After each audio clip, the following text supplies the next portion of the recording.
Telma, 2 framlengingar á móti Njarðvík í kvöld. Hvernig er tilfinningin svona beint eftir leik? Geggjaður og sorgðar sko.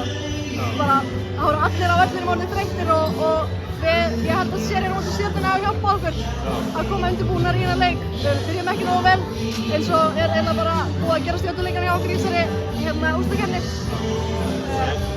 En svona, þið gefið þeim samt sko, má segja þessi smá heppnisstipill yfir þessu seríu, þið gefið þeim alveg 2 tækifæri, lok venjulegs leiktíma og lok fyrir framlengingar. Það er í raun og ná ekki upp skoti. Má segja heilla dísnar hafa verið með ykkur? Já, ég meina við spilum góða vörn þannig í þessu 2 skipti. Ég ætla ekki að taka frá en ég skil hvað meinar og við erum 9 stigum yfir í þessari seinni framlengingu og fáum heimskulega vill á okkur og gefa þeim körfur þannig að já, við hefum getað gert betur en bara gott að klára það. Stóri svona, má kalla það kannski svona karakterista, koma frá önnuðingunni, frá Daniel hérna á réttum tímabútum og koma þó nokkur frá þér. Hvernig, þú veist, það var allt onni hérna á þessum tímabili, hvernig leið þér? Bara mjög vel og það er eitthvað að sjá henni að fara onni í seinni hálfleik fyrsta sem ég tók og þá stækkar hringurinn bara og svo þetta sem ég er búin að gera í 5 ár úti í Bandaríkjunum sko, þannig að það er gaman að koma að loksins ynga í byrjunum sko. Frábær stemming í kvöld, er ekki gaman að setja þess að og heyra í öllu húsinu eitthvað í lifna við og...